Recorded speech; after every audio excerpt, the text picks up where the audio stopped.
Jacob Albracht, Tommy Castor. This is Sports Daily on Wichita's #1 sports radio, 97.5 and 1240 KFH.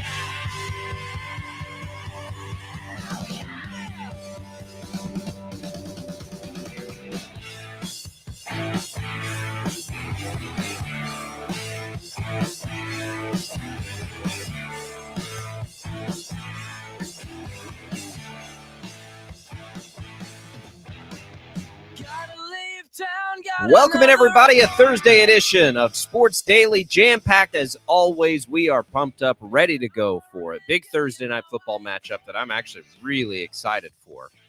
Jacob Albracht, Tommy Castor here with you. We'll talk about that game. We'll get a betting perspective on it. Our betting insider, Chelsea Messenger, joins us a little later in this hour. We'll have our K-State insider, Tim Fitzgerald, coming up at the top of the next hour to look ahead to the Cats matchup with Mizzou. Looking forward to those two visits. We have Chiefs news all over the place here today as we continue to monitor things at practice. A very eventful, perhaps the most eventful, media availability that we had yesterday. Aaron Rodgers chimes in on the blown Achilles, and we have some shocker basketball recruiting news that I think people can be very excited about. Good morning, everybody. We've got giveaways today as well, so be ready there for you. We've got Bert Kreischer tickets, the comedian, coming to Intrust Bank Arena next week. We'll get through those. We've got movie tickets for you. We have HTO free T cards to come for you, and some vouchers to the Wichita Wind Surge. We have a ton to give away today.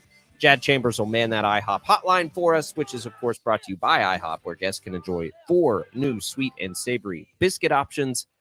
That lays it all out for you. Tommy, how are you this morning? I'm good. It's a busy day on the show. A lot to get to today. A lot of giveaway items to talk about. I got to tell you, though, I missed breakfast this morning. I was kind of in a hurry, so I ran out the door. Those sweet and savory biscuit options, I could go for one of those right now. Yeah, I haven't tried them. Sounds good, though. I was just thinking the other day, I need to get the kids into IHOP. They would lose their minds in a place like that. We love breakfast. We're big breakfast people.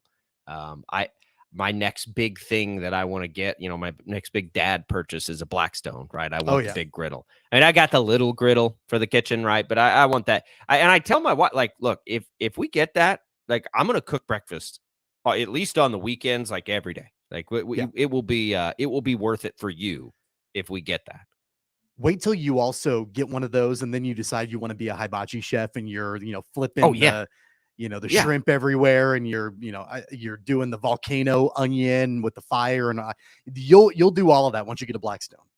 I never cooked anything until I was probably about, 20, maybe even 30 something years old. I never cooked anything. I couldn't even handle Hamburger Helper, and that's not an exaggeration. Just not good at it. Brain doesn't work that way. I think I see things like simmer, and I'm like, whoa. If I can't just throw this on the grill, I'm out. But technology has made cooking much easier in the last 5 years or so. I got an Instapot now. I got an air fryer. I can make anything. I can make anything now. It's crazy. And now I'm I'll give me a Blackstone. I can handle breakfast.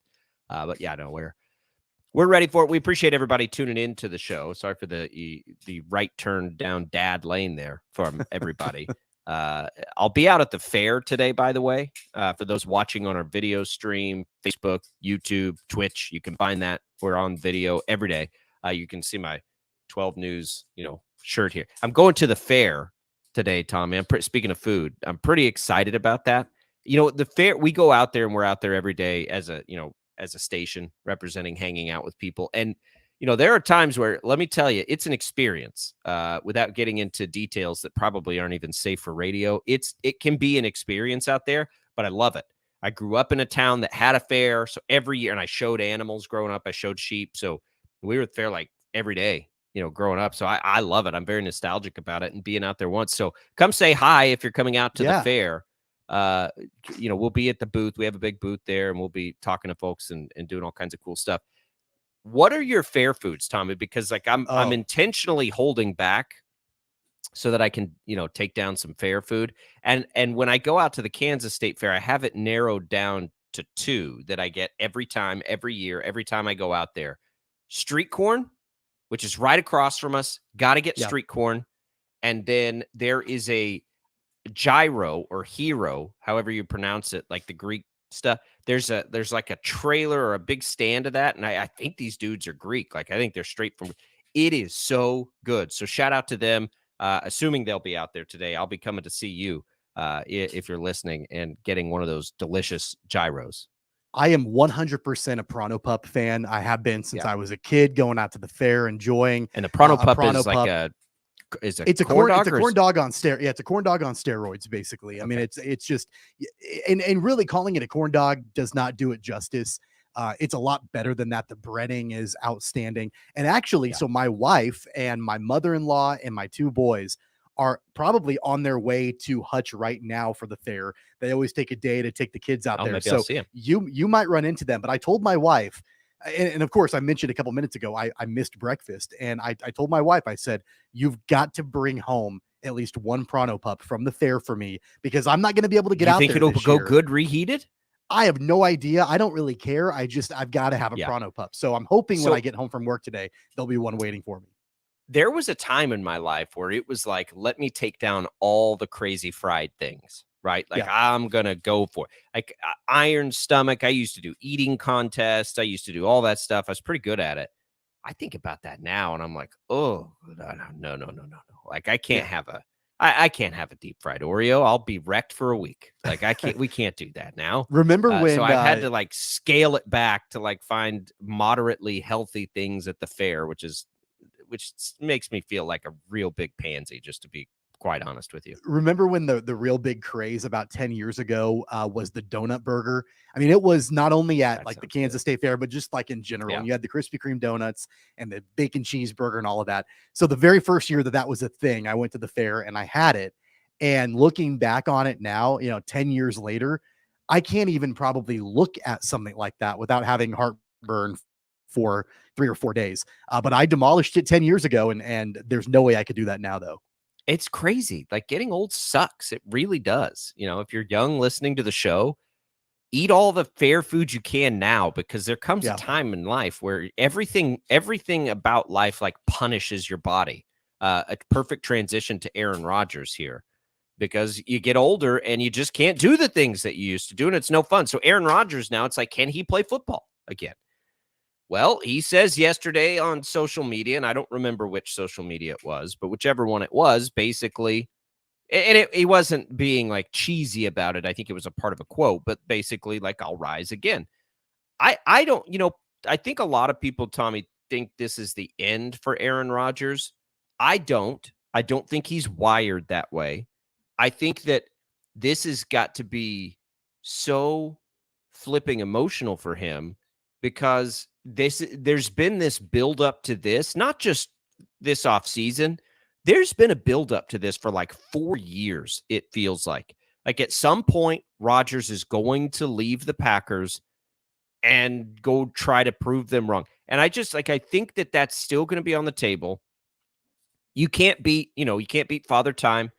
He may physically not be able to do it, but that's a guy sort of like Tom Brady that I think pays very special attention and care to longevity as much as like strength and those kinds of things.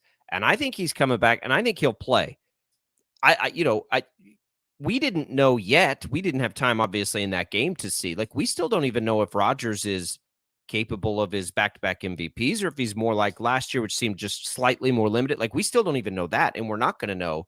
But I think he's going to come back, and that does put the Jets in a pretty interesting situation, because I think everything they're now going to be thinking about is short-term, right? Everything's short-term, because I think they proceed as if Rodgers is going to be the quarterback next year, which is the plan anyway. I said on Tuesday that I thought Rodgers was done, and I am not going off of that right now. And the reason I say that, he can put on Instagram that he's going to rise again and whatever. And Robert Saleh said that he would be shocked if it's the end of Aaron Rodgers, all of that. And I believe that. I believe Aaron Rodgers wants to come back.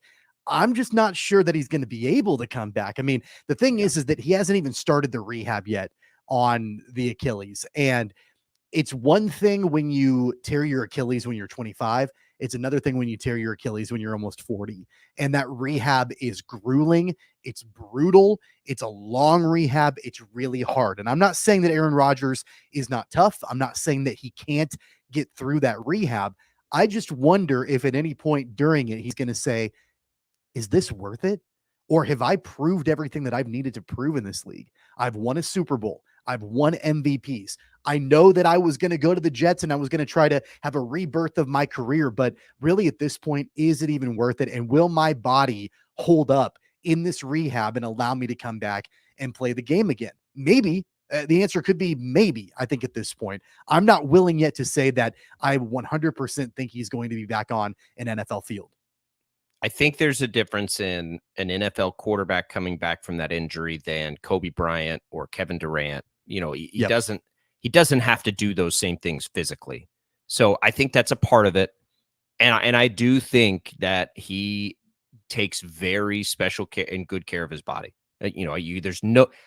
Aaron Rodgers is older than I am by a little bit. I think that's right. Yeah, he's 39. He'll be 40 in December. I cannot imagine being an NFL football player. We just talked about that. Like, we can't even eat the wrong thing. But these guys are, they're so particular about that. He and Tom Brady specifically, which is a remarkable thing to do. Like, I look at that just like as a life skill. And I think about it all the time. Like, because at some point, if I ever find the time in life, I do need to probably try to take a little better care of myself. And it's like, I want to do that. I want to do that. Right? Like, what do they do? Like, everybody's making fun of Tom Brady with his kind of beer gut on the beach and all that stuff. And I'm like, what are you guys laughing at? Like, this guy's playing quarterback at 40 something years old. Clearly he's on to something. Like, a 6-pack abs and all that. It doesn't matter. It's all about, dark retreats and eating the right things and, elasticity, and baseball they players have the resources to be able to do that. 100%. Also. I mean, the money to be able to hire the trainers and the nutritionists and, all of that. Baseball to be able to players, make that happen. Baseball players have been doing this for a long time with elasticity as much as strength training. Like, you have to be able to do, and I think Rodgers does. Like, you just look at like body types and everything else, like he's kind of built to just be, Gumby like, right? To be able to sustain what it takes. And, I wonder too, if a blown Achilles, which is going to be brutal, as you mentioned, but knowing their line struggling a little bit, like maybe that does preserve him an extra year versus had he been in there this year and just like, did you watch the quarterbacks documentary and like watch Kirk Cousins last year?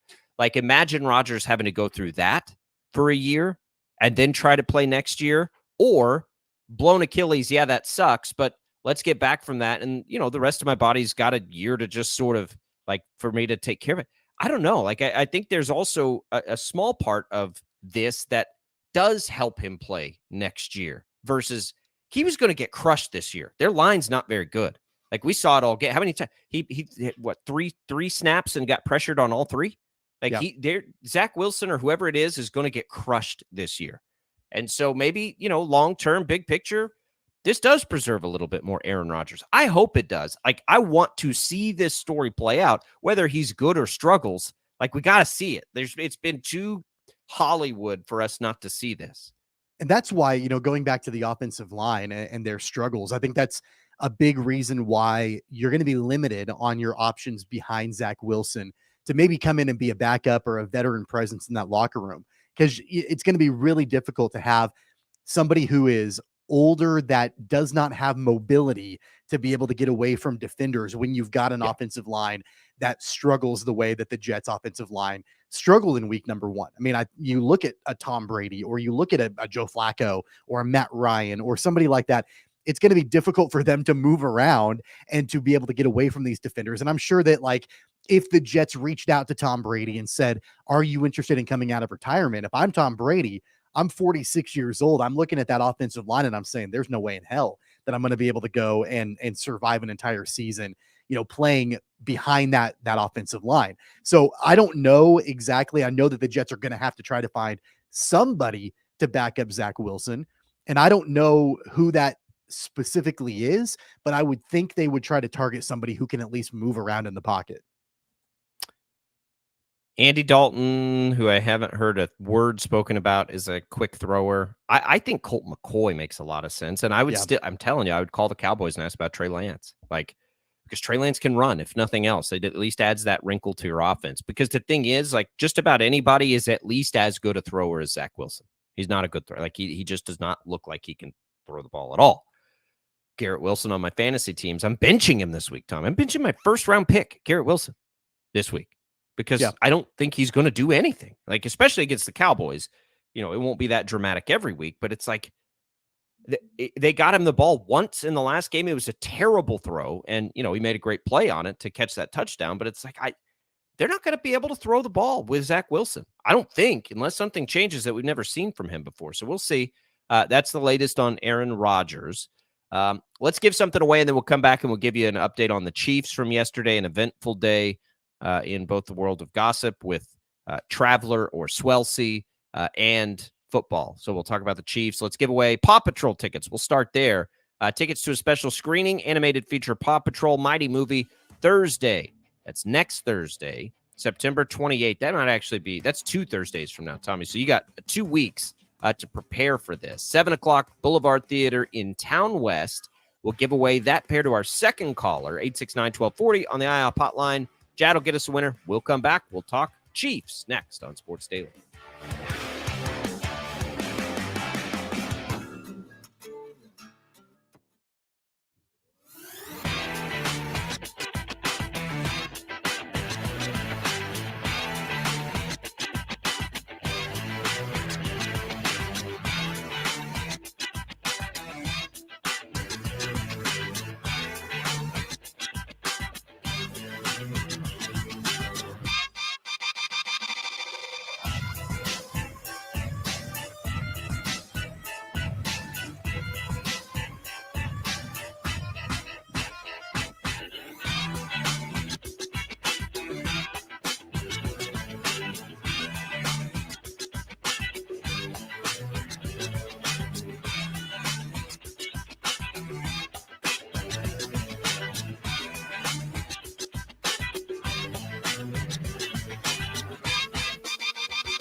All right, congratulations. Corey says his daughter's very happy about winning those Paw Patrol tickets.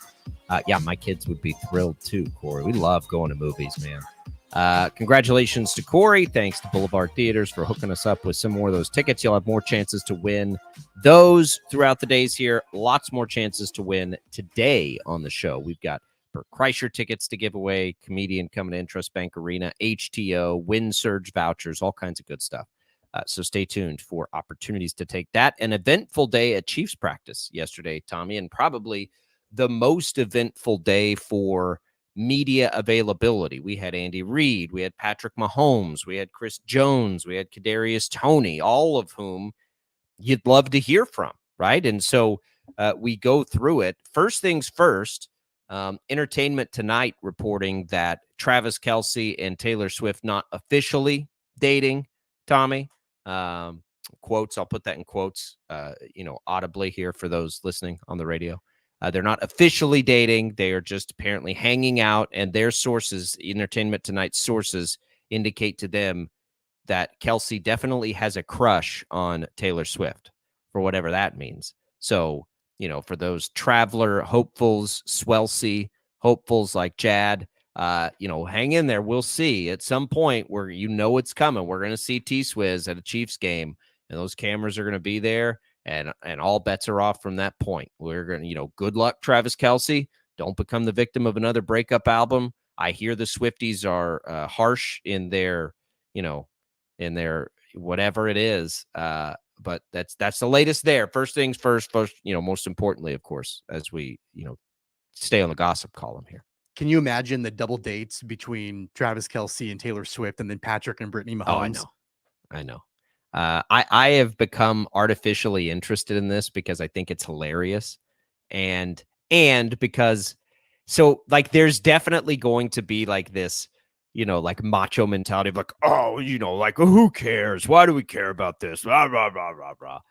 Shut up. Like everybody thinks this is interesting. So like, we're going to milk it and have fun with it. And like, it's fun. And who cares? Like these are, two of the world's most notorious bachelors at this point between Taylor Swift and Travis Kelce. And it's hilarious. And the whole thing is funny. And that his brother's going to give him a hard time on their podcast. If they do it, it'll be entertaining for all of us. So, we'll see how that goes. More importantly, Travis Kelce able to practice a little bit yesterday. The big day will be today, I think, and see if that swelling goes down. Andy Reid, didn't give a lot of injury updates on Kelce, but he did give, pretty good insight, pretty clear insight that the expectations that Chris Jones is going to play. And that's what we thought, right? Like, that's not a surprise. And he talked about taking him through the conditioning. So that, as far as like news items, that's those. I think there's a pretty good chance they both go. For sure, Chris Jones. So then you get into some of the other stuff and like the emotion of it. Andy Reid now able to be asked a little bit more specifically about the Jones situation. And, he can more openly talk about it a little bit now. And just that, he's old. He's been around this game for a long time. He sees these business things, come through all the time. No hard feelings. I believe that, by the way, because I do think, again, there's probably sympathy to the way that played out for Chris Jones. I mean, he didn't gain anything. He gained the opportunity with all that drama and trouble to earn another, like a little less than $2 million, which is great, right? But in relative terms, it's not that big a deal. And then Chris Jones got up and talked, Tommy, and his sound was pretty interesting. He backed up his representation, said he's very happy with the deal, all of those things. I don't buy it.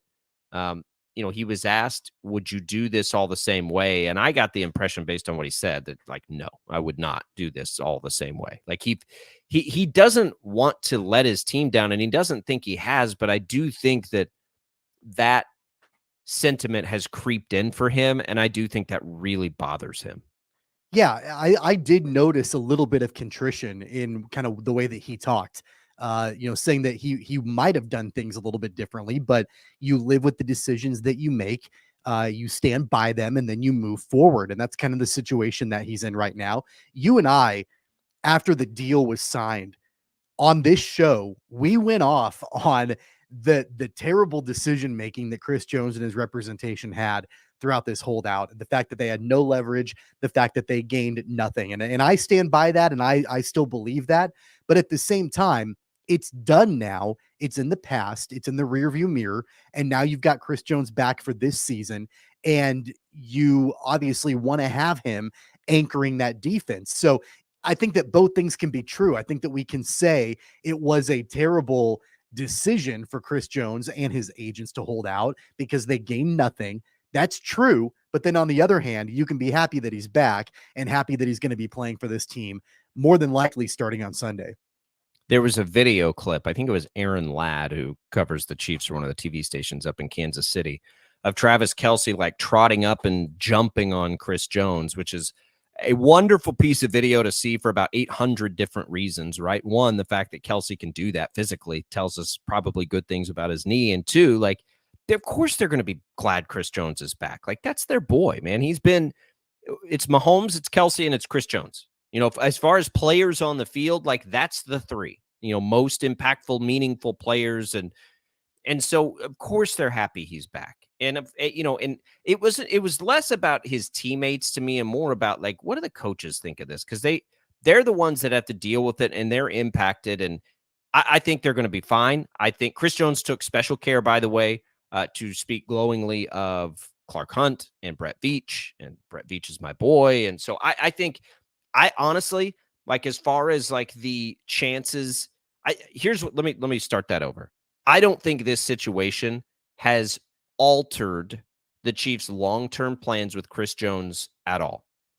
If they don't choose to re-sign Chris Jones, or if they choose to franchise tag him, that's going to tell me that's always been their plan, right? If they choose to try and extend him and do that, that's always been their plan too. I don't think any of this has changed that in the least, other than they may not want to work with his agents again. And so somebody was telling me his agents represented like a lot of Chiefs over the years too, which is strange. I don't understand that, but whatever. But he's back and he'll be back, and that's good for the Chiefs. Yeah, I think the one thing to keep in mind also is that Chris Jones has never wavered from the mentality, at least publicly, when he's been talking to folks in interviews and press conferences, that he wants to remain a Chief for life. He said that yesterday. He said that throughout the holdout. He said that during the negotiations. Like, on social media, everything that Chris Jones has said, he's been consistent in saying that he wants to remain with this organization long term. Another comment that he made was that he doesn't have to be the highest paid at his position. He wants to be the best at his position. So, to me, that signifies ongoing disconnect between his representation and Jones himself on the things that Jones finds important and the things that he wants versus the things that his agents want for him. And so that's got to be figured out and taken care of from the position of Chris Jones as this season moves forward. If they engage in conversations with Brett Veach and the Chiefs about a long-term extension, what that might look like, Chris Jones has got to get on the same page with the Katz brothers in figuring out exactly how they're aligned. Because to me, he will be now. Yeah. The things that Chris Jones was saying yesterday, to me, it was like, okay, well, clearly you've not been on the same page as your agents. Like, you want one thing, they want another thing. Well, he did at the beginning, because he was asked that right out of the gates, and he said he's been very happy with his representation and with their plan and with what they achieved. And obviously that's a smokescreen because they didn't achieve anything. Right. And we were able to get back, and the opportunity to get back most of that money, I was fined.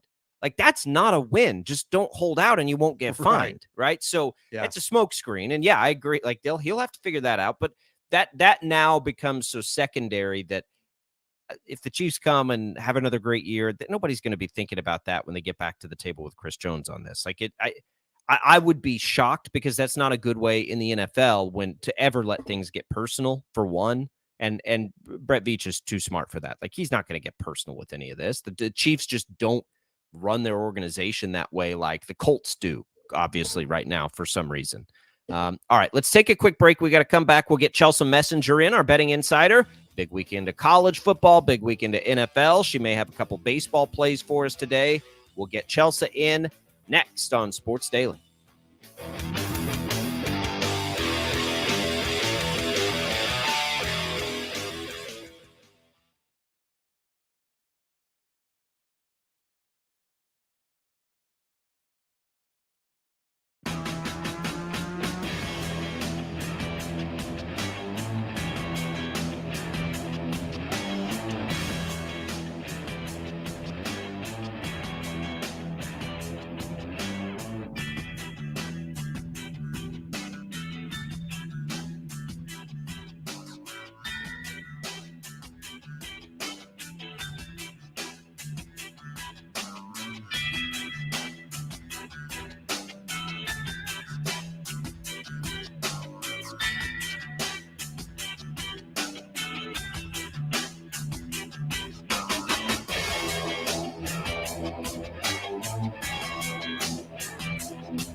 Analysis.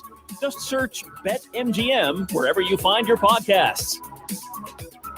All right, and we do welcome in Chelsea Messenger back for another week here on Sports Daily, another full week of football beginning tonight with Thursday night football, college football, the NFL weekend. Chelsea, it's the best time of the year. How are you?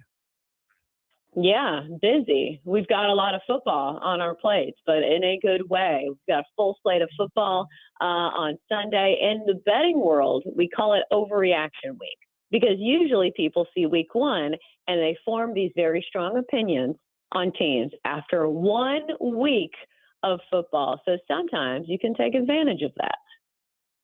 Well, let's start with Thursday Night Football then, Chelsea, because I think we got a team that might be ripe for some week one overreactions in the Minnesota Vikings, who did absolutely everything they could to blow that game against the Buccaneers. You know, three red zone turnovers, whatever it was. What are you looking at tonight as the Eagles come in as 6.5-point favorites on BetMGM?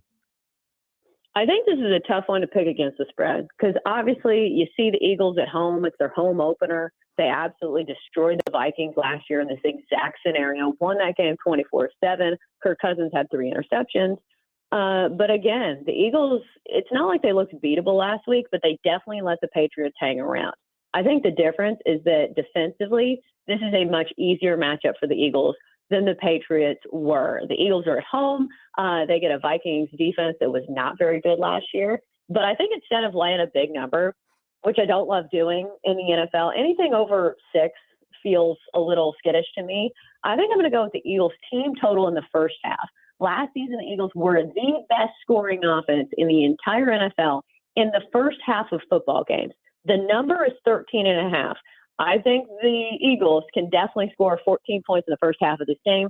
They did it against the Patriots last week. That game was on the road. Hell, it was even Tom Brady day. Had Tom Brady prancing around there. So I think at home, this is going to be an easier play. I think we see much more out of this this Eagles offense tonight than we saw in week one of the season.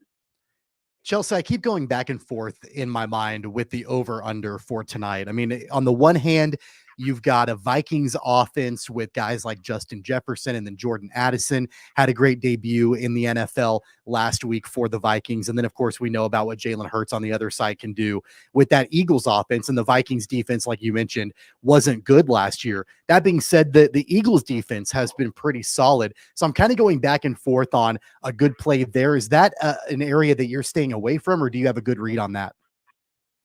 I think the total looks a little high to me, and we know that primetime unders have really been the trend. Over the last 4 seasons, they've hit at a 60% clip. We've already seen 3 primetime unders hit this season, but you're right. There are definitely some reasons that might make you think that there are points to be scored in this one. Looking at the injury report, the Eagles have some injuries on their secondary that could be an issue. James Bradbury out for this one. Also, Reed Blankenship starting safety. So maybe the Vikings can pick apart that side of the secondary. I know the Vikings have Justin Jefferson, but also the Eagles have Darius Slay, who is healthy for this game, and limited Justin Jefferson in a big way last time around. So I feel like there's just sabotage factors for all of this. Also, the Vikings offensive line has some issues too. Their center is out for this game. Kirk Cousins had some issues on some of the snaps last week. How do you think that's going to go when his center's out? Probably not very good when you have an Eagles defensive line that was one of the best in the NFL at getting pressure on opposing quarterbacks. So I think I'd lean towards the under, but you're right. Both of these offenses definitely have the pieces to put up a lot of points. All right, let's look ahead, Chelsea, then. Well, first, anything else on tonight's game before we look at college football this weekend? Any player props or anything like that you're looking at? Yeah, I'm going to go with old reliable Kirk Cousins to throw an interception for -115. We've all heard the narratives about Kirk Cousins in primetime. Warranted or not, this is still a very tough secondary for the Eagles. Kirk Cousins threw 3 interceptions last time these two faced off. And also just by virtue of the fact that I think he's going to be throwing the ball quite a bit. He threw it 44 times against the Bucs. If you believe in game script, if you think the Vikings are going to be playing from behind, there are more opportunities for him to throw interceptions if he's throwing the ball quite a bit. So I do like that one. Kirk Cousins to throw a pick, -115. All right, so college football this weekend, Chelsea. The app that I'm on right now actually has a separate tab entirely dedicated to Colorado. That's been the story in the college football season so far. You know, you've got all the other college football games, and then you have the Rocky Mountain Showdown with Colorado and Colorado State. The Buffaloes are 23.5-point favorites right now, from what I can tell. Where do you land on the world of Colorado? I mean, I know that Colorado State is not a good football team, but clearly the hype around what Coach Prime is doing and all of that through 2 weeks, it's bigger than anything else. Exactly. This is where it's tough because I think the hype train is probably off the rails. But again, it's a really talented squad that clearly the books were a little bit too low on. I think I'd go ahead and lay it with Colorado here. I think Deion Sanders is out to prove to the world that Colorado deserves to be up there when it comes to teams that you talk about as best teams in the nation, warranted or not. I think he's here to make a statement. You're right. Colorado State is not a good team. And this offense, boy, do they have fireworks. It's not just Shooter Sanders. They have some really good receivers. And Nebraska has a much better defense. And they were still hitting some highlight reel-worthy plays against that Nebraska defense. The problem with Nebraska is they didn't really have the offense to keep up with Colorado. But I do think this is another statement win for Colorado. Yes, it's against Colorado State.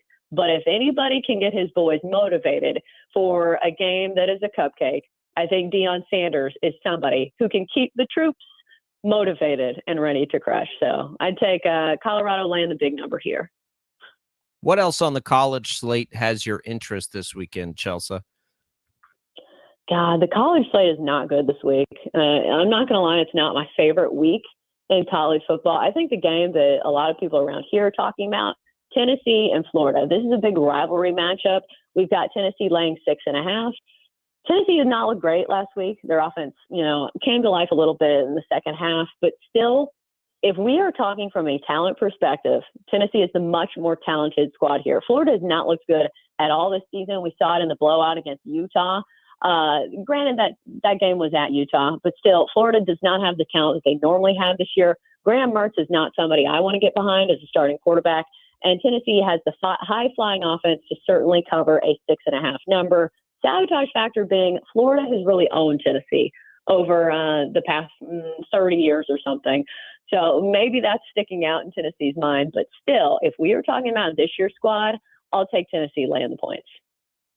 Chelsea, getting back to the NFL slate for this weekend, the Chiefs on the road in Jacksonville taking on the Jags. Of course, the Chiefs 1-point losers on that opening night game against the Lions. Right now, the Chiefs are laying 3.5 points in a road game against Trevor Lawrence, Doug Peterson, and that really talented offense in Jacksonville. How do you see that game playing out? Yeah, when this game was at 3, I loved the Chiefs. Now at 3.5, I'm not super sure. But still, against the spread, the Chiefs have been much better on the road than they have been at home. I'm not sure why that is. I think maybe there's a little extra built in because we know Arrowhead is a really tough place to play, but sometimes it does not translate into covering some big spreads. So this is not a big spread. 3.5, I think, is a coverable number for the Chiefs, especially with Chris Jones back in the lineup. It's not my favorite play of the week, but again, I think it is a solid play. Looking at those teams that people saw struggle in week 1, and then we see the overreactions, and then maybe trusting those teams in week 2. I think that's probably the case with the Kansas City Chiefs. What about your favorite plays then of the week in the NFL? What are you putting your money on this weekend? Yeah, my favorite very specific play of the week is Justin Herbert over his passing prop of 283.5 against the Tennessee Titans. One thing you don't do against the Titans is run the football. One of the best run defenses in the league. Last time the Titans and the Chargers faced off, Justin Herbert threw for 313 yards, despite that being a really low-scoring game. The Titans secondary gave up the most passing yards per game of any team in the NFL last season. I know Justin Herbert did not get this in the first game of the season, but the Dolphins' run defense was atrocious. It is a much different matchup against the Titans. I think Justin Herbert goes off, or at least throws for a bunch of yards. So let's take the over 283.5 for Justin Herbert and his passing yards. Are you concerned at all about any of the teams that really did struggle in week 1? I know you mentioned the overreaction factor, but I'm thinking of teams like the Bengals and the Bills, the Giants getting shut out in primetime on Sunday Night Football. Is all of that overreacting to think that any of those teams are in legitimate trouble, or was it just a really slow start to the season for them? Well, week 1's always chaos. That's kind of how it's always gone in the NFL.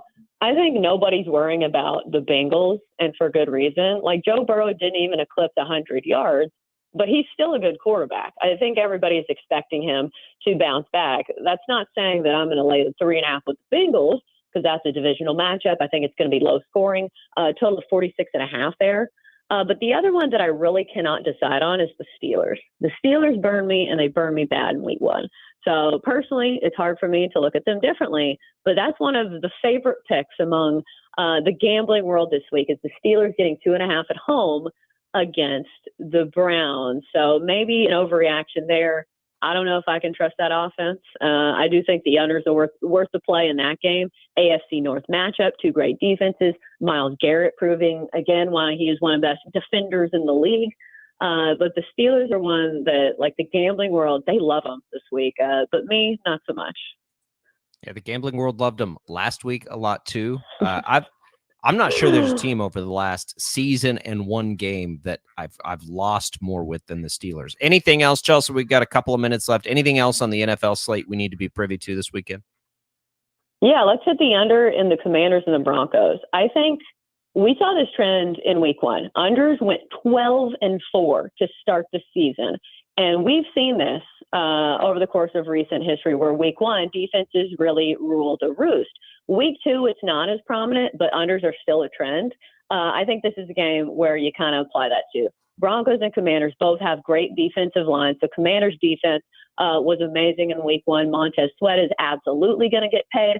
And also you've got Sam Howell, who still is very much a rookie. He's not in the rookie class, but he has played a total of 2 NFL starts. So he is still a rookie in my book. Going to the Mile High City, I don't think it's going to be an easy start for him. We know the Broncos offense still has a ways to go. So let's hit the under between the Commanders and the Broncos. All right, Chelsea, we appreciate it. Good luck with the bets this weekend. Let's do this again next week. Yeah, thanks for having me. On the line is the host of the Daily Tip and Odyssey Sports Betting Insider, Chelsea Messenger. Insider Calls presented by BetMGM. Go check out all the latest lines today on the BetMGM app. Also, be sure to check out the Daily Tip podcast for more of Chelsea's analysis. Just search BetMGM wherever you find your podcast. How about the Odyssey app? That'd be a great place to go. All right.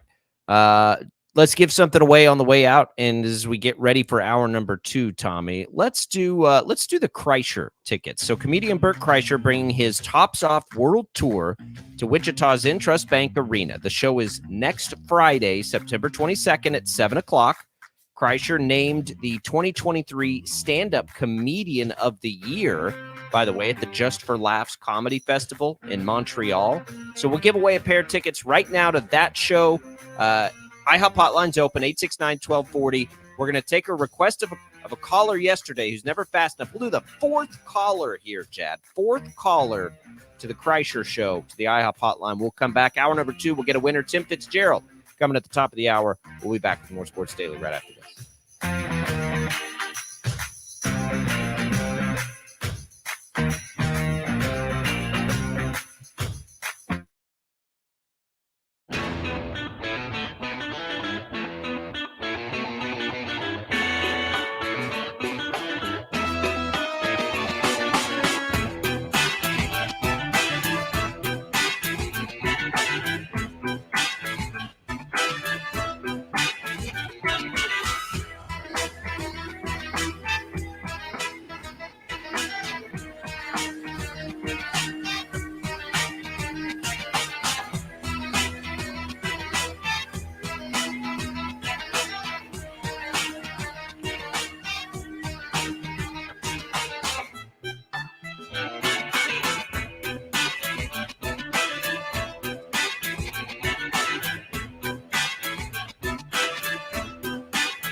is Sports Daily on Wichita's #1 sports radio, 97.5 and 1240 KFH. He's got all the insight on what you want to know, and maybe some of what you don't want to know. Here's K-State insider Tim Fitzgerald.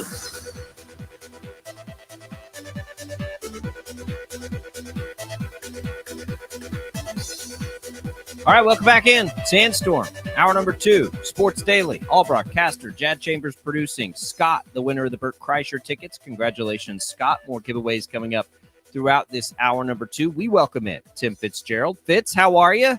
You in the football groove yet? Yeah. It's kind of funny how quickly you settle in. You hit that first Monday of the first week, and you just begin your weekly cycle. It's every day's got a different adventure, but it's kind of fun. Why, Fitz, is this line moving to Missouri? I think I got it at 5 earlier in the week. It's at 3.5 right now to K-State. K-State favored by 3.5 points. I can't figure this one out. I can't either, because if you look at the analytics, at least early on, almost all the money was going on K-State. So it just doesn't make sense to me. Maybe some sharps out there think they know more, but I don't get it. And, I simply don't understand what's going on with that line. But, look, books are just trying to balance money. And in this case, it makes no sense to me from what I was told about where the money was being bet. But, they're just trying to mitigate their losses or, protect their interests and balance the money out. But I don't know. I don't get it at all. Fitz, I'm curious about your insight into Missouri and the Eli Drinkwitz tenure so far as the head coach of the Tigers. Of course, we know that, Missouri played K-State last year and basically ran out of the building. It really hasn't seemed like the combination of Drinkwitz and Brady Cook, the quarterback, has, been that successful for Missouri. To me, as I'm looking at this game coming up on Saturday, it's going to take the absolute A effort from Missouri to be able to hang with Kansas State. Are you thinking the same thing? I do. And look, Missouri's got that. I mean, they're very talented. They just never seem to really show it that often. One of the hallmarks under Drinkwitz at Missouri is they get behind at halftime. They hardly ever come back and win. They kind of fold up their tent. And I think the one time they've done it in his tenure, they had to go to overtime to get it done. And I don't get it. I mean, I'm just truly baffled about how they could be so consistently bad once they fall behind at halftime. But they are. That sounds like a team that hasn't bought in. I think that's probably the biggest problem. But they've got 5-star players on this roster. They should be really good.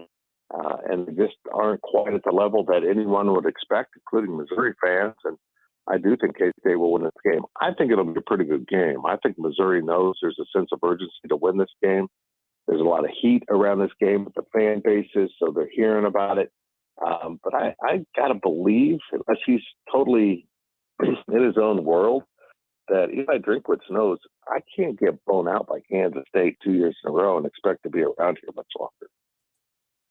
Well, no, I mean, that's the reality. And the other reality is Kansas is also on the way around. I mean, how big a deal is it for Kansas State and Kansas to be, at least to our eyes, so much further ahead than Missouri right now? It's crazy.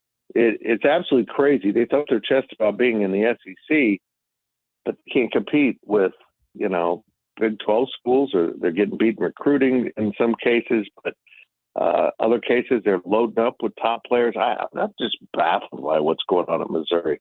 In fairness, it does remind me a lot of the Ron Prince time at K-State. And what finally did him in wasn't so much the overall record, because he was right around 500. It was kind of all the distractions he created, like drink, and also that he started losing massively to rivals.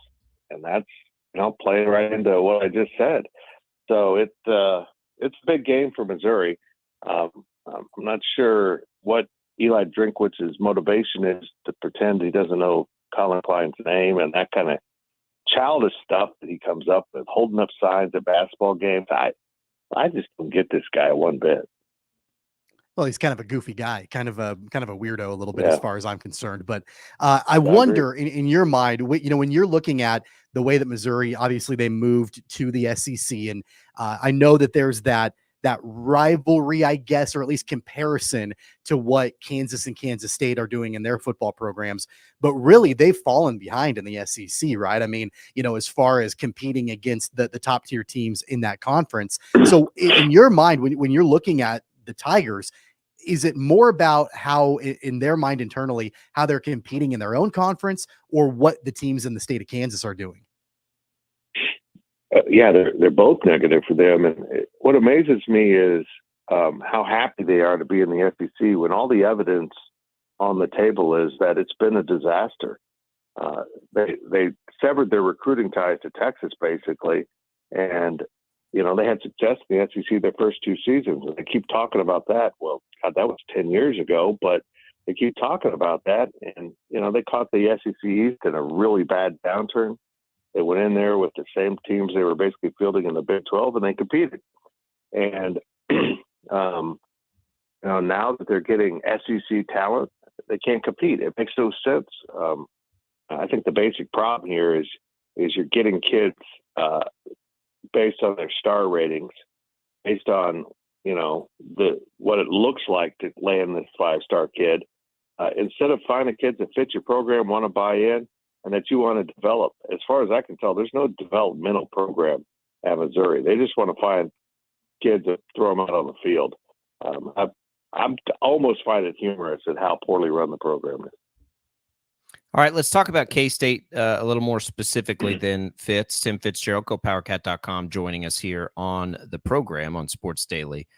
We're seeing just about everything we want to see, right, from K-State. Like the defense is back despite all the losses to the NFL and other things. They look good. We're seeing RJ Garcia, I think, step into a role that they kind of need somebody to step into. Pretty great start for the Cats through 2 games, just about as good as you could script it. Yeah, like Chris Kleiman said after the game and then again Tuesday at the press conference, they needed that game against Troy. They were athletic and physical and challenged them with some really good coaching schemes, showed them some stuff, and they had to adapt and overcome. It wasn't a perfect game for K-State. Certainly wasn't a perfect game for Will Howard, but they found a way to turn it into a 42-13 victory, even though it felt more like 31-17, 31-20. It didn't feel like that kind of game because of the way Troy competed throughout the game. And I think that was a really good test going into, maybe bigger name programs. I haven't seen Missouri up close, and I'm looking forward to seeing Missouri again this year, but I suspect Troy is better. I mean, with the problems that Missouri had with Middle Tennessee State, a team like Troy that, comes out and can absolutely, run roughshod over the Sun Belt if they want to. They had won 12 straight. That's a pretty good football program. So I think it was a nice win for K-State. It does prepare them now to go on the road and see if they can go on a business trip and have some success.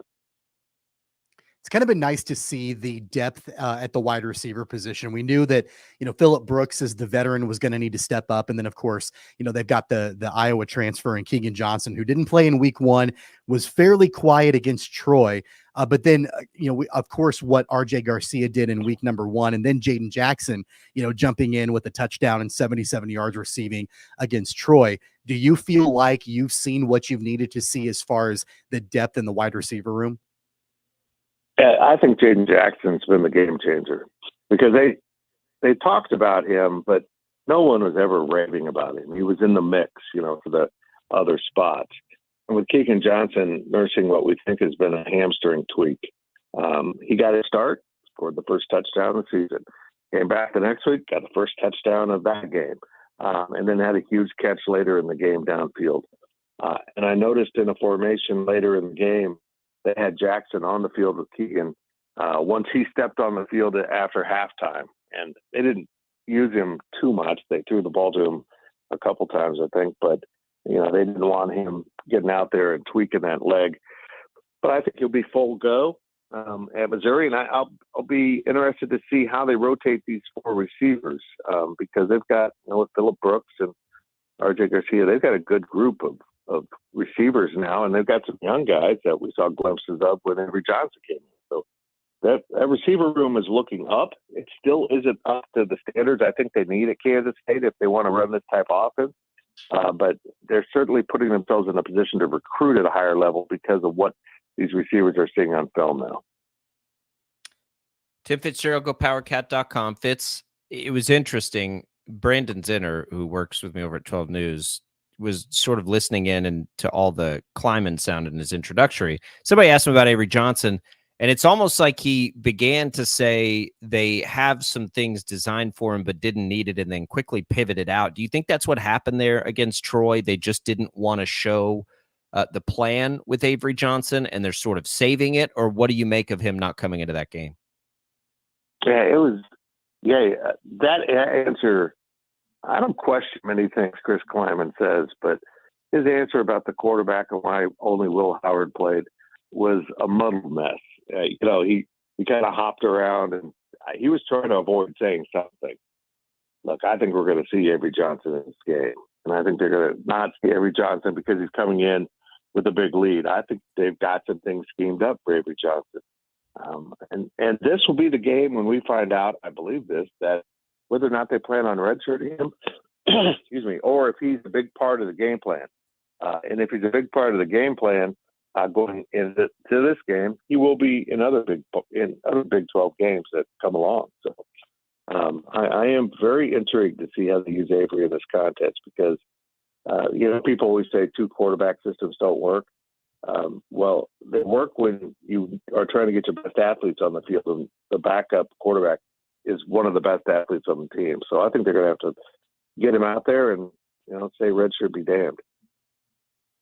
Fitz, I know one of the big storylines that we've talked about, at least with you, throughout the off season and then coming into this season, has been the question marks defensively for Kansas State, considering that they, lost guys like Felix Uzama and others on that defensive side for the Wildcats to the NFL. I didn't realize until I was looking it up a couple days ago that right now through 2 weeks, Kansas State is the number one defense against the run in America. Didn't know that. Had no idea until just now. What do you attribute that to? And, of course, like once you get into Big 12 play and all of that, the test becomes more difficult, but got to feel encouraged about the way that the defense has stepped up against the run. Look, I was someone saying that I think the defense is going to be fine. I think the pass rush is going to be fine. Watch out for Khalid Duke. I think he's going to have a massive year. But even I'm a little bit surprised at how good they've been up front. I was really worried about nose tackle. Then they started talking about how Uso was so, athletic, and I started to feel better about it. But it's not just him. It's all three guys rotating in nose tackle have had a big impact for this defense.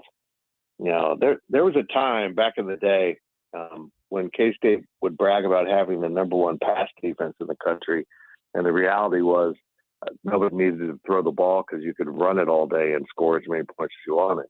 But this run defense, this is a legitimate stat. This is really impressive what they're doing, and it's not just because teams are able to throw it all over the place. They take away the opponent's run game, and I know it's been Semo and Troy, but folks, you got to understand, Semo had one of the best FCS running backs in the country coming back, and Troy had a guy in the backfield that had gone for 200 plus in 3 of the last 5 games. So these are really good running backs that K-State has pretty much bottled up and turned those offenses into one-dimensional things that they were able to stop because their pass defense is also pretty good. Let's look elsewhere in the Big 12 Fitz. K-State, I think, clearly showing us they're going to be contenders in this league. Texas with the win of the year so far for the conference to go into Alabama and get a win there. I thought Texas, clearly looked better in week 2 than they did in week 1 against Rice. But, the Longhorns have some guys this year. And if Quinn Ewers continues to, seemingly have found it, I guess, Texas looks pretty good. What's standing out to you in the league right now? Yeah, Texas does look good. I need more. I thought Alabama looked awful. And maybe that was Texas's doing, but I think they've got problems at the line and quarterback, and if you got that, you've got serious problems. Actually, what sticks out to me about the conference is how bad the bottom is. It hasn't been that way in the Big 12. You had Kansas when they were struggling down there, but everyone else was pretty competitive. Now we're looking across the conference and wondering about Oklahoma State, Baylor. These two teams just played for the conference championship 2 seasons ago, and they both look like they're on the rocks, particularly Oklahoma State. And then Texas Tech getting off to an 0-2 start is a little shocking. I'm not sold on some other teams in this conference, but West Virginia is bad, and I think Iowa State's bad too. And that's a lot of teams in the Big 12 this season that just don't look very competitive. And we've talked about realignment a lot, but so much of what happens is a snapshot of the moment.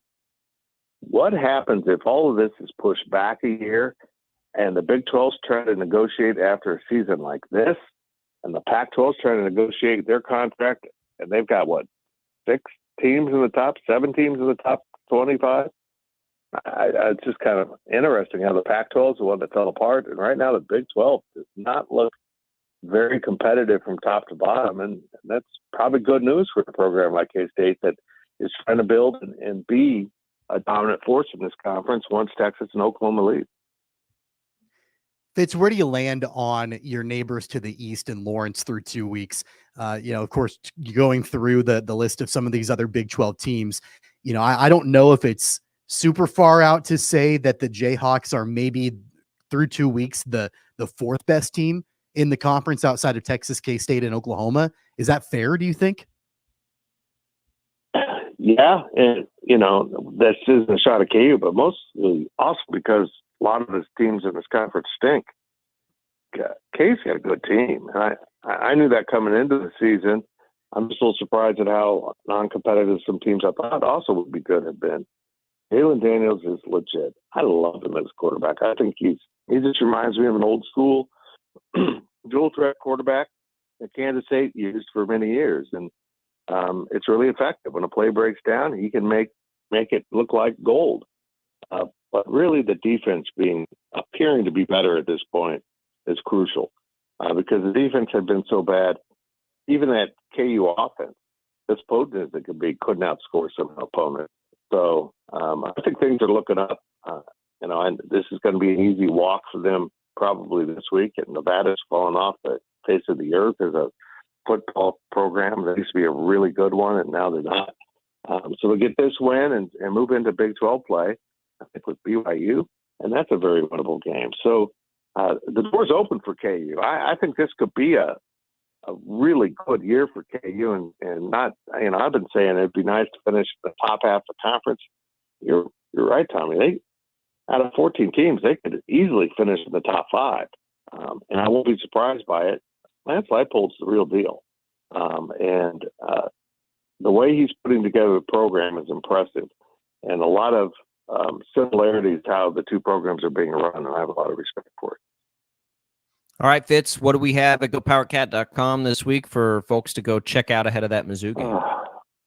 My gosh, we have so much stuff. The PowerCat pregame podcast and YouTube video went up this morning. We've got a podcast from the other day. We've got lots of game coverage up on the site. I think we've released 5 stories today alone, or I guess it'll be 5 at 11.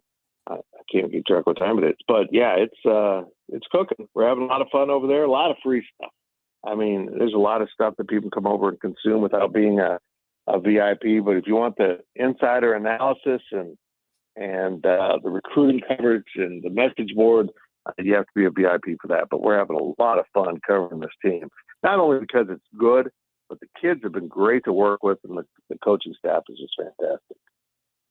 All right, Tim Fitzgerald, GoPowerCat.com, at Life of Fitz on social media. Enjoy the Mizzou game, Fitz. Let's do it again next week. Absolutely. I'll be here for it.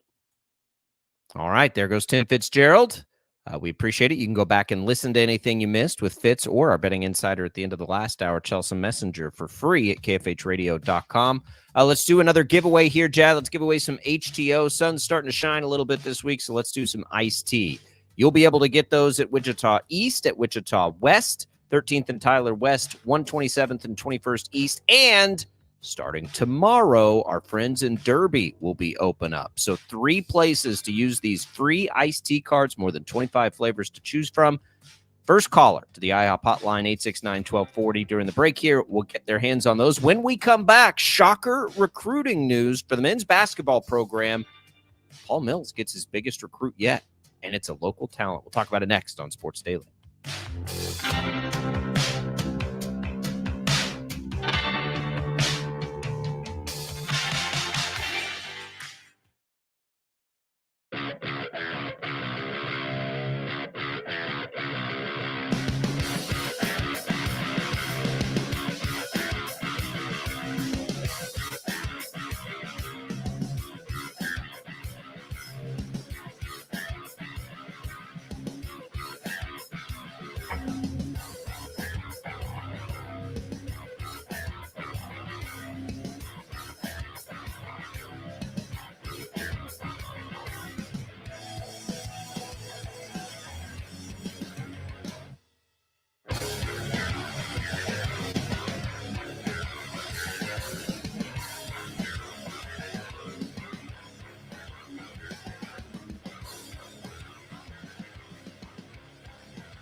Welcome back in, everybody. Congratulations to Andrew for winning that HTO. Good for Wichita East, Wichita West, and coming tomorrow, those will be good for Derby as well. Tommy, welcome back into Sports Daily here. I'm Jacob Albracht, Jad Chambers manning that IHOP hotline. We have talked a lot of football out of the gates. Let's talk some hoops, Tommy. TJ Williams, a Heights star here in Wichita for the last couple of years, a guy Wichita State has been recruiting for a long time, as have a lot of others, chooses the Shockers in Paul Mills. He had Power 5 offers from Iowa, Power 5 offer from Mizzou. He's been hovering around the top 150 or so, which is, Tommy, historically sort of that range where the Shockers have really thrived. But this is the biggest get for Paul Mills and something awesome for Wichita State. It really is. And it's kind of funny because you and I were texting about this after the signing was made official yesterday, that we had Kevin Saul on the show in our biweekly chat with him. And I asked him about the importance, really geared more towards women's basketball, but just in general, about the importance of signing local players, recruiting local players, the talent that is in this area in Wichita, in the metro, South Central Kansas, all of that. I saw that Terry Nooner had a high schooler from Heston on a visit. I think it was earlier this week or last week. So there definitely is that importance and that priority being put on local talent. And it's not the end all be all. There's no doubt about it. You want to have the best players on your team, regardless where they're from. But there is a priority that's needed to have when you've got players that are of the caliber to play at a program like Wichita State that are from Wichita. It's important that you prioritize those guys and you try to find ways to get them on the roster. Well, yeah, that was no, knock to the men. It's just we've had such an unreal the last, 5 years or so group of girls basketball players, like high level talent. We're talking like some of the best recruits in the nation kind of talents.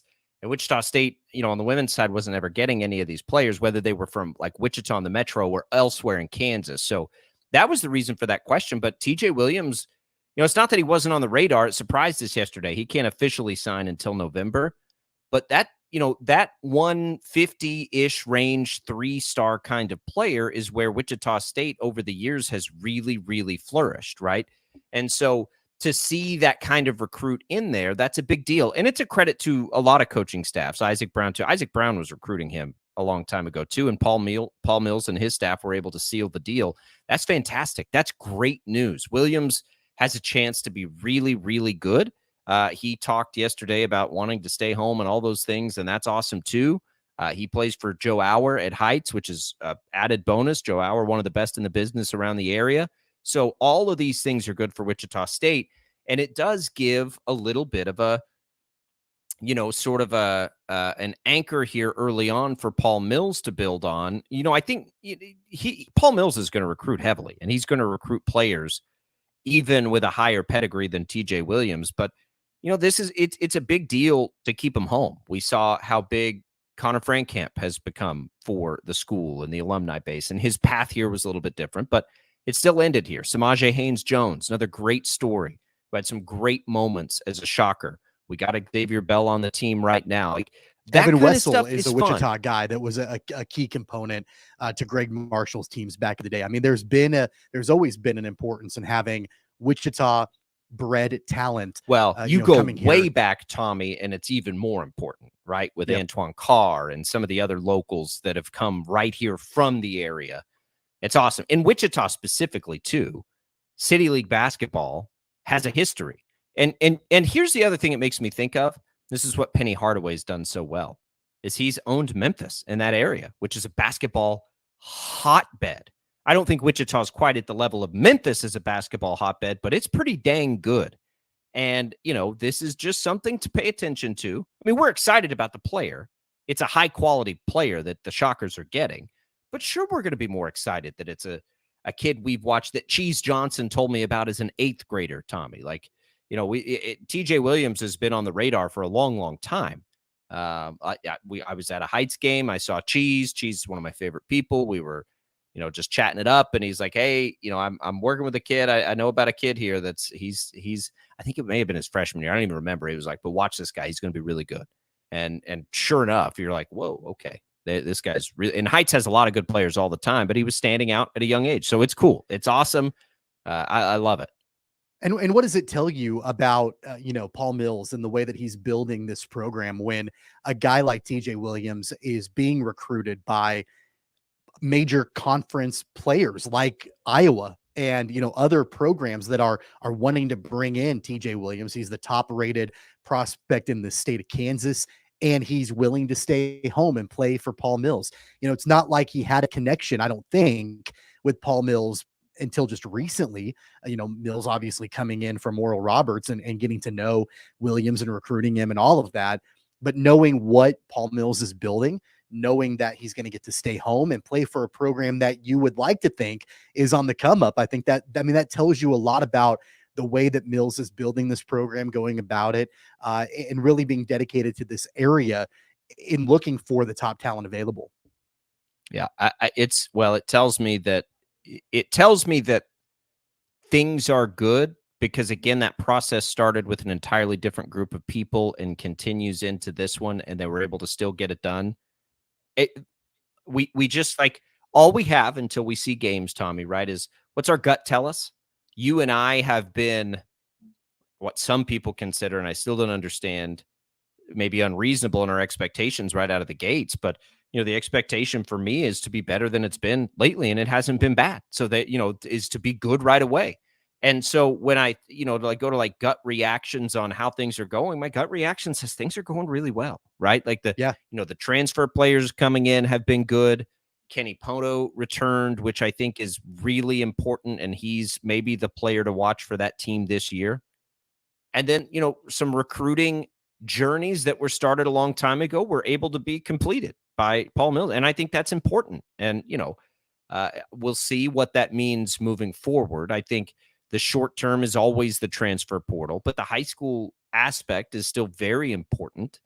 And, getting a guy like TJ Williams, maybe he's more willing because he's home to develop the right way and not need to leave sooner. Who knows? But Paul Mills gets a big one in TJ Williams out of Heights. You can see TJ Williams play. I mean, he'll have another year here. Heights has been, at Coke Arena a lot, trying to play for state championships and getting a state championship in recent years. So he's a name I think a lot of people know, and a player a lot of people have recognized. We see him on TV all the time too. All right, 869-1240 is the IHOP hotline. We're going to take a break here. We're going to come back. Shots fired by Mike Norvell, the Colorado State coach, for some reason. We'll get to that. On the way out, let's give away another pair of WinSurge vouchers. So you have, what is today? Thursday, Friday, Saturday, just a handful of opportunities to use those vouchers as the WinSurge get ready to wrap up the regular season. Jad will get us a winner there. We'll do the second caller to the IHOP hotline. Of course, that hotline brought to you by IHOP, where guests can enjoy 4 new sweet and savory biscuit options. Get your hands on those vouchers. We'll come back. A little Colorado talk now because, well, for some reason, somebody wants to put something on their bulletin board. That's next.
Sorry, I think I said Mike Norvell. This is Jay Norvell. Jay Norvell.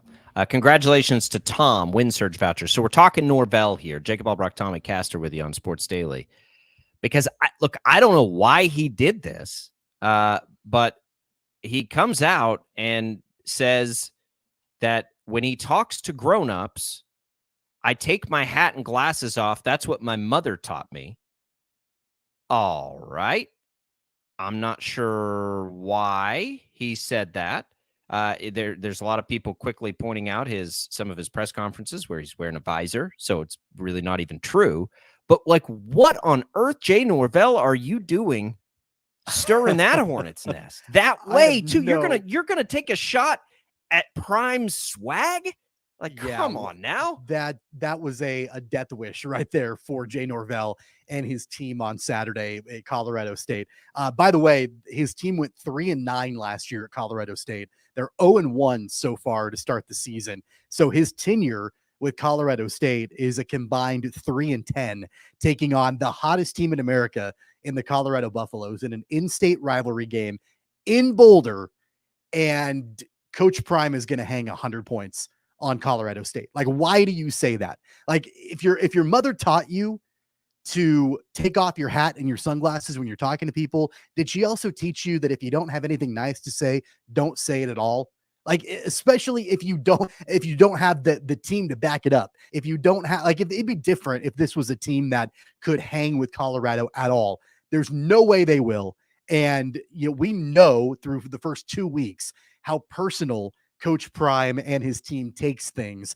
And they're going to take this incredibly personally for Saturday. It's going to be a bad deal.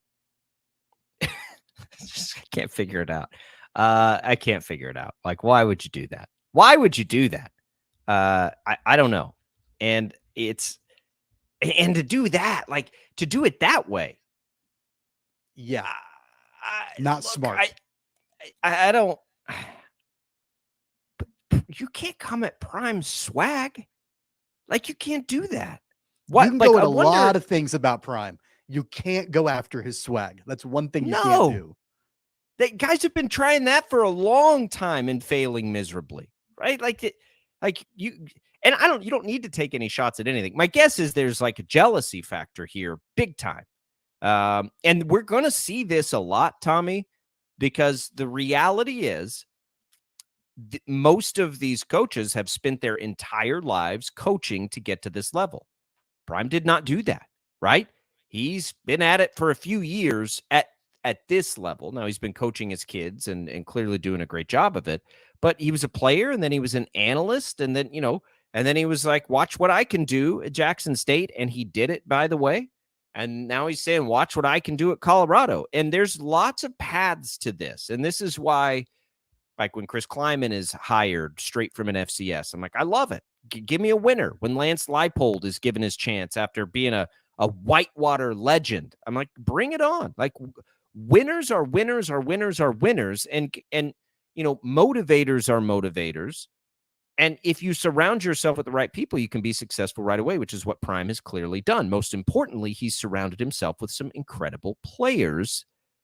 There's a big talent disparity here. Like, what on earth, Jay Norvell, are you doing here?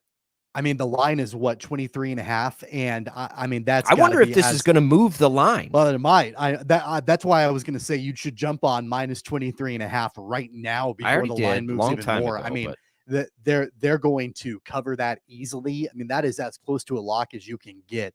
I wouldn't be surprised if Colorado blows them out by 40 or even more than that. There's backdoor natures to those kinds of lines. I took it too. Not in this case. Not now, maybe, because now Colorado's not going to let up. Yeah. I just, it's last week it seemed too good to be true. Colorado -3 against Nebraska. It's like, that's too good to be true. Sure feels that way again. Too good to be true. And we'll see, and it's going to be rowdy. And again, we talked about this earlier in the week. The one thing Prime's been able to do that I think is really cool and impressive is he's been able to motivate his players for rivalries. And I'm talking about his key players, right? Because remember how many new faces are on this roster. Remember the famous pink slip speech he gave to last year's team. But they've been on campus for a month. So you have to get acclimated and integrated to why Colorado hates Nebraska and, sort of embrace the fan base's, feelings and emotions and all of these things. And he clearly did that against Nebraska. Well, here we go. And I don't know how big of a rivalry Colorado and Colorado State are, but I assume pretty big. And, it's going to be even easier for him now to turn right back around and do this again. Because what's going to happen is you're going to lose the shine on being the underdog here pretty quick. You're more than a 3-touchdown favorite in this game. It's going to be hard to convince your players and everybody, hey, the world's against us. Nobody thinks we can do this. Well, now kind of everybody thinks you can do this, right? You're not fooling anybody that way anymore. We all know you're really good with Heisman candidates all over the field. Okay, so what now? Well, this coach is clearly disrespecting me here. You don't come after Prime swag. Everybody knows that, apparently, except Jay Norvell, who takes just such an odd take. Like, what is that even a swipe at?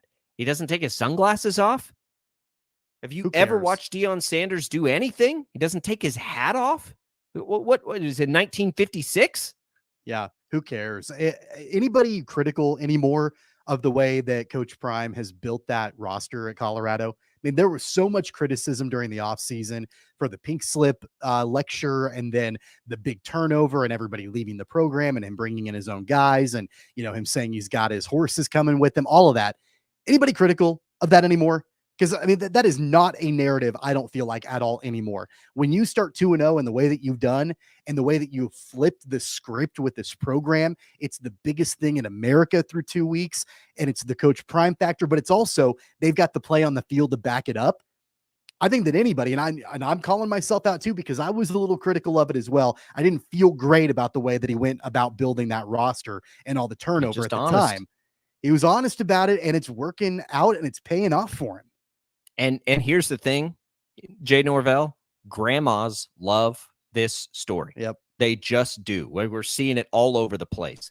Like, I love grandmas as much or more than anybody on the planet, and they're loving this. So, like, to try to take like the disrespectful approach, one thing grandmas don't love is disrespect. Like, and look, there's going to be I think this is fun. There's going to be overreaction to this too, Tommy. People will try to say, oh, well, Jay Norvell, there's race involved here. Jay Norvell's black, everybody. Like, I don't know how much you know about Jay Norvell. So don't try to take it down that road. I don't think it's that. I think it's like, it's jealousy for sure. And it's odd. Like, it's odd. Why would you take the time, to go that way on this team, right? Like, I don't even know, like, what would you be trying to achieve? That's what I can't figure out. Like, I'm like, okay, why would he do this? There's really nothing to gain in those comments, because all you're doing is riling up a program and a coach and the players that don't need any extra motivation, because we know the way that they perform when they take things personally. And that's one of the things that Deion, that's kind of his hallmark. I mean, remember back at Jackson State, it was all about disrespect and about how we're not considered one of the big guys and, whatever. And it was totally fueling that disrespect for his players. And that's why they were part of the reason why they were so successful. He's already brought that to Colorado in just a couple of weeks, that disrespect. Nobody thinks that, we can hang. Look at the way that the lines are, and the disrespect that's there. And they go out, they beat TCU. And then apparently there were disrespectful things said by Matt Rule that Shedeur Sanders took personally. And he made it a point to say that in the post game. I mean, Deion is great at channeling that, and then being able to get that out to his team and fuel that fire. And that's all that's accomplishing right now. It does nothing good for Jay Norvell and his Colorado State program. No, it doesn't. And it's just funny. Here's the beauty of all of this, Tommy, is that we just continue to get this amazing Hollywood story with Colorado. And I remember when Prime was hired, my first thought was they're going to be the most interesting team, at least early in the season. Now it's going to be all season, but it's like, this is too perfect. Yep. There couldn't have been a better landing spot, because Colorado was so bad last year, and the fan base and everything, like Colorado, this program that hasn't been what it once was in a really long time, like a long, long time. And you bring Prime to Colorado, this Florida guy, Florida State in the South, like, okay, like, it's just a strange fit, and brilliant by the administration there. And the whole thing, from not being able to pay him to him with the pink slip speech and him with the respecting women speech, and bringing in players and being brutally honest with those players. And then the visceral overreactions from the old guard of coaching to everything that he does, and him continuing to find the success. It is made for TV, and everybody wants a piece. And that's probably where Jay Norvell's coming from, is like, man, this is happening too quickly for him. He doesn't deserve this. But the reality is, yes, he does. This is one of the great football players and minds we've ever seen. And so why not? Like, what would be the reason that this couldn't work. And so, like, you've had to overcome that. Well, they've overcome that now. I mean, I don't know that there's a lot of people, Tommy, sitting around thinking, boy, I just don't know. He needs to prove it now. No, like, I'm ready to see him play Oregon. I'm ready to see him play USC. Let's be very clear, though. I mean, you mentioned the Hollywood aspect of it and the fact that it's kind of turned into, and it was kind of this way even when they hired him. It's been this kind of blockbuster spectacle. And honestly, whether or not he's successful doesn't really matter for the spectacle by itself, right? Like, it's going to be a blockbuster if he's great, and it's going to be a blockbuster if he's bad, because that's one thing about Coach Prime is that there's no like under the radar mediocrity. It's either super, super high or it goes down in a blaze of glory. And I'm not suggesting that that's going to happen with Colorado, because I've been very impressed with the way that they performed and the way that they've handled themselves in the first couple of weeks. That being said, though, if it ever does go off a cliff, that's going to be fun to watch also. Like, all of this is like, it's a Hollywood blockbuster one way or another. Right. And it was just really the length of time for me that the spectacle was there. It's going to be all season now. There was a point where it's like, okay, well, they come out and it'll be really fun early on, and then maybe they go, 5-7, and it's still no, like, this is a team that probably we need to consider right there with this great Pac-12 based on what we've seen. And look, it's been limited, right? But they've got wins over TCU and Nebraska. It's not like they're playing, some Division II team just to get some cupcakes in. They win. They're playing TCU and Nebraska and getting wins. And I don't know what either of those teams ends up being this year, but they have not backed away from any of it. And the identity of it is so contagious. Like, imagine for just a second being in Denver right now, turning on the local news, and probably, if I was calling the shots there, Colorado ahead of Broncos in the coverage, in the rundown. That is impossible to imagine, but I bet you it's reality right now. And so that part of it, we see this all the time. Like, we're in love with this as the whole country. It's like Aaron Rodgers in the NFL. We're all like locked in and in love with this. You can go talk to anyone who cares about college football, and I can guarantee you they've got to take on Prime. Like, there's nobody saying, oh, I don't really know, I don't really care. Nobody's doing that. Everybody, and most people, Tommy, just like when he was a player, love it.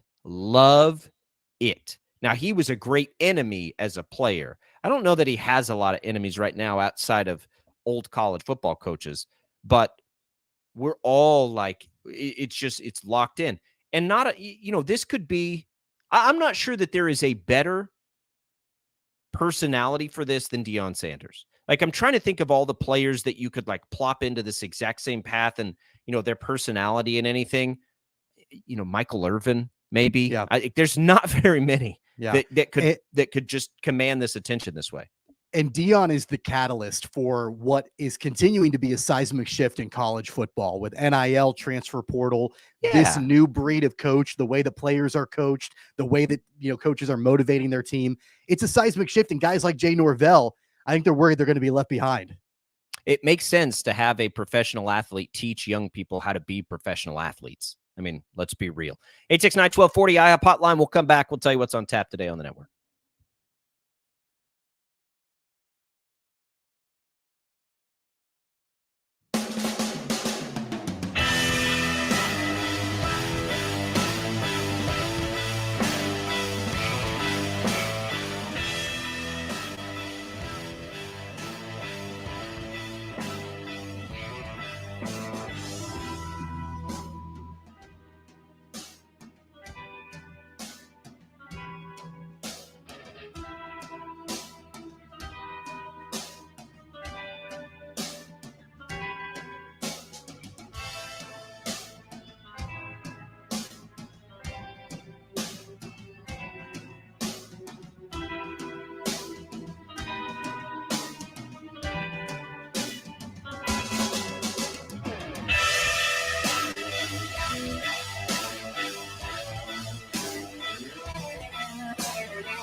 All right, everybody. Should be a lot of fun. Paul will be in with Tommy tomorrow. I got to make a quick trip that I'll be back Monday. No big deal. Just a back and forth. Tommy and Paul will have it. I'll send them my picks.